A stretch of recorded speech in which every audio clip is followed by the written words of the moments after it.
sustainability ini.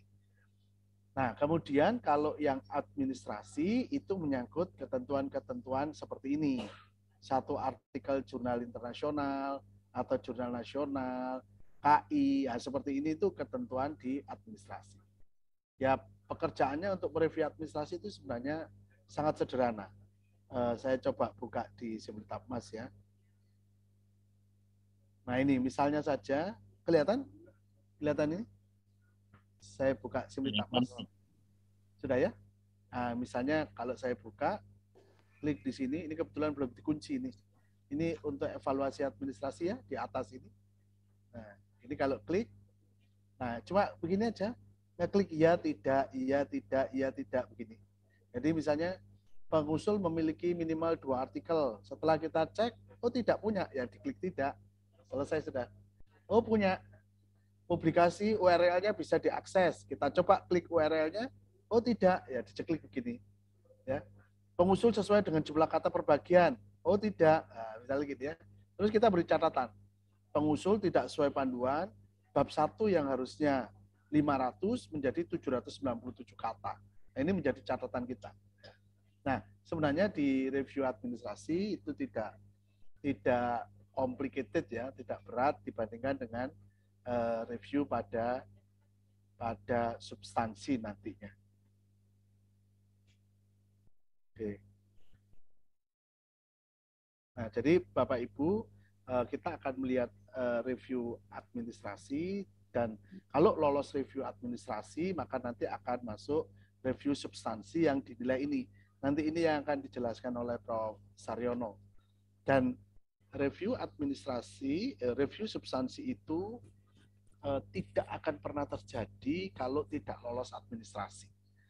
Ya, jadi ini sangat penting, artinya untuk Bapak Ibu reviewer, sekarang ini memainkan peran untuk mengingatkan teman-teman ya, agar teman-teman sangat perhatian terhadap aspek administrasi. Karena kalau aspek administrasinya tidak tepat, diklik tidak gitu, itu sudah langsung nanti proposal itu tidak akan dibaca oleh reviewer gitu ya. Nah, tapi Bapak Ibu memberi nasihat, mengarahkan teman-teman hanya berhenti sebelum Bapak Ibu dapat penugasan. Kalau sudah penugasan ya sudah, siapapun teman kita tetap kita akan menilainya secara objektif, secara netral. Nah, di dalam syarat administrasi atau penilaian administrasi itu akan dilihat kepatuhan terhadap panduan. Kepatuhan terhadap panduan misalnya adalah jumlah kata. Jadi kalau abstrak 500, bab 1 500, teori itu 1000, kemudian metode itu 600. Nah, kita tidak perlu menghitung semuanya ya, kita lihat aja, diancar-ancar.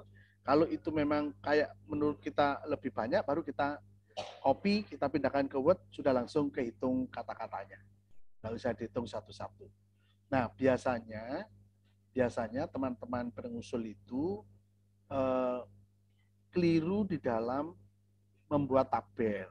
Jadi kalau dia membuat tabel atau tahapan penelitian itu kata-katanya di dalam kecil-kecil begitu. Nah, itu kalau membuatnya seperti itu, oleh sistem akan dihitung semuanya di dalam kotak-kotak itu menjadi kata. Ya, jadi itu akan dihitung. Tapi kalau tulisan kotak-kotak kecil-kecil itu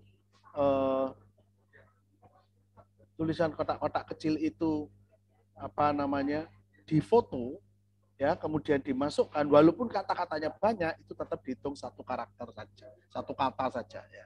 Sehingga kita bisa sarankan teman-teman agar menggunakan itu, foto itu, baik itu di metode, biasanya ada tahapan penelitian, atau di teori biasanya ada review untuk melihat state of the art itu, nah itu bisa difoto gitu.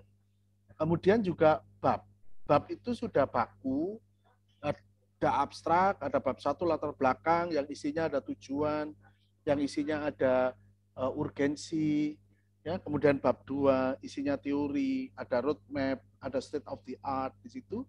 Kemudian bab 3 itu metode, ada luaran, ada jenis penelitian, ada analisis, itu sudah baku. Dan kita tidak boleh menambah bab. Ya, kalau menambah subbab di bawahnya boleh. Jadi misalnya di bab 1 itu ada latar belakang, ada tujuan, ada urgensi, kemudian ditulis ada kebaruan ya.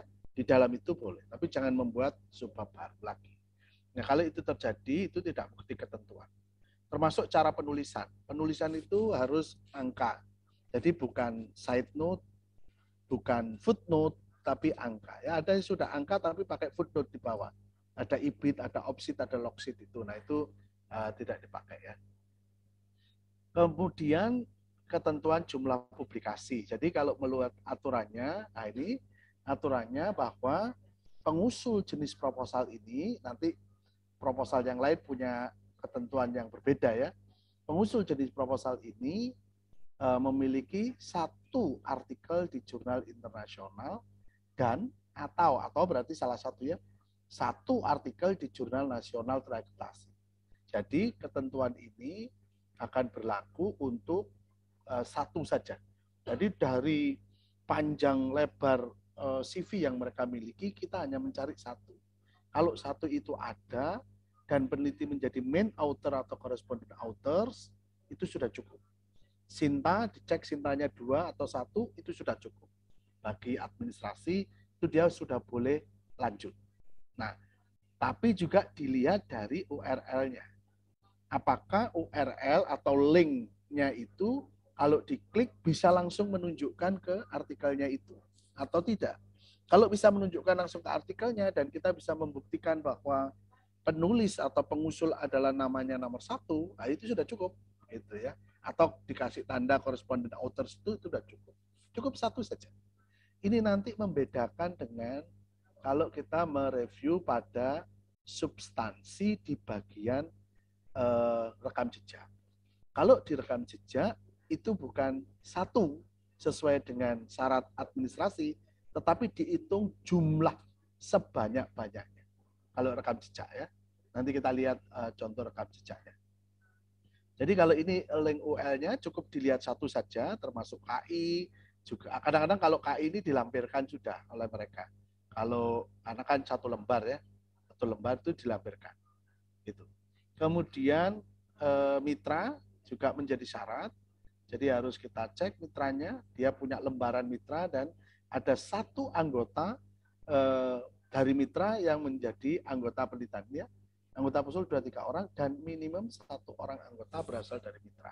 Nah ini yang perlu kita cek juga di bagian syarat tersebut. Tapi Bapak Ibu nanti mengikuti saja yang tertera di sistem itu, klik-kliknya di situ.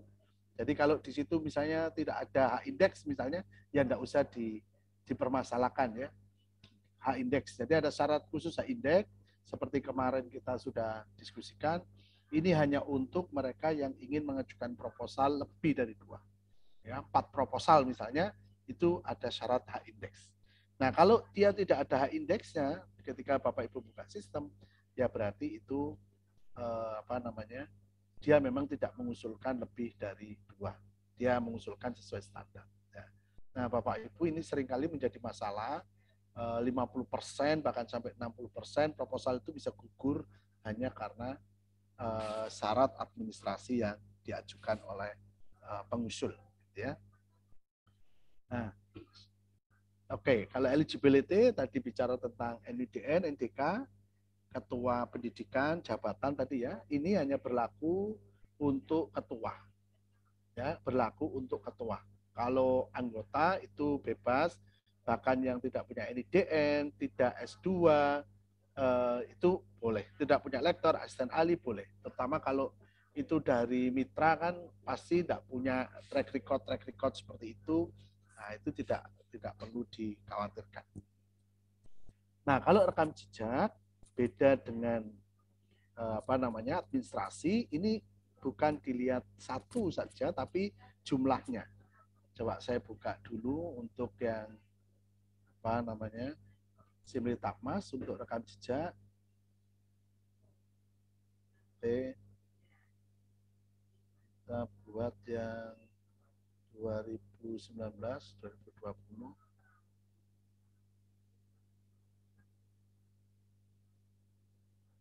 Oh, ini belum saya share ya. Sorry.